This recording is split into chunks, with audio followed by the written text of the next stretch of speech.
নমস্কার বন্ধুরা, আশা করি আপনারা ভালো আছেন। আমিও ভালো আছি। আজ বলবো রেকি দিয়ে কিভাবে মানি এবং অ্যাবান্ডেন্স অ্যাট্রাক্ট করা যায়। আমাদের জীবনে অনেক সময় দেখা যায় যে অনেক চেষ্টা করছি আমরা, কিন্তু তারপরেও টাকা আসতে চায় না, বা যেটুকু টাকা আমাদের দরকার কিছুতেই আমরা তা পাই না। কাজের সুযোগ আসে না, বা সব কিছুতে বাধা আসে। এর একটি কারণ হতে পারে নেগেটিভ এনার্জি বা মানি ব্লকেজ। তো রেকি কি করে, রেকি আমাদের এনার্জি ফিল্ড পরিষ্কার করে এবং অ্যাবান্ডান্স এনার্জি অ্যাট্রাক্ট করতে সাহায্য করে। এবার জানবো কিভাবে কিভাবে এই জিনিসটা করব।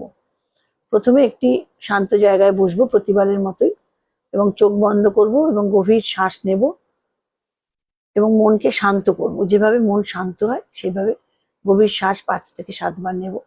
তারপর মনে মনে ভাববো যে হে রেকি এনার্জি, আমি তাকে আহ্বান করবো, রেকি এনার্জি তুমি এসো এবং আমার জীবনের সমস্ত মানি ব্লকেজ দূর করে দাও এবং অ্যাবান্ডেন্স আমার জীবনে প্রবাহিত হয় যেন। এরপর নিজের 2 হাত সোলার প্লেক্সাস বা মণিপুর চক্রে রাখবো, নাভির উপরে। এই চক্র আমাদের কনফিডেন্স লেভেলকে বাড়ায় এবং পার্সোনাল পাওয়ারের সাথে যুক্ত থাকে আর কি। এবার 2 থেকে 3 মিনিট সেখানে রেকি দেব। এবার কল্পনা করব সোনালি আলো আমার শরীরে প্রবাহিত হচ্ছে, হুড়ুর করে সোনালি আলো আমার শরীরে প্রবাহিত হচ্ছে। এরপর হাত হাত দেবো কিসে, হার্ট চক্রে।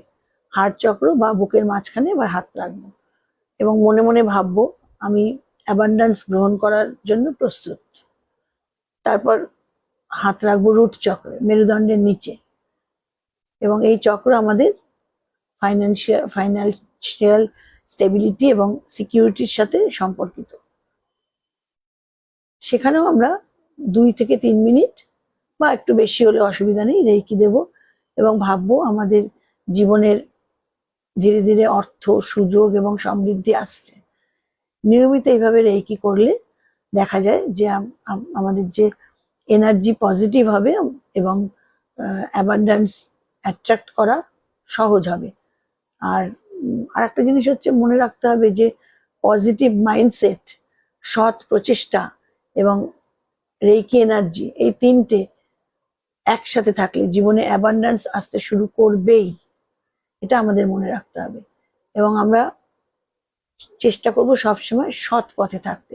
কোনো একটা জিনিস পাচ্ছি না বলে, আজকে টাকা পাচ্ছি না বলে, কালকে পজিশন পাচ্ছি না বলে আমরা অসৎ পথ ধরবো, তা না করে আপনি যদি রেকি করেন দেখবেন আপনি ভেতর থেকেই আসলেই আপনি সৎ মানুষ তৈরি হবেন।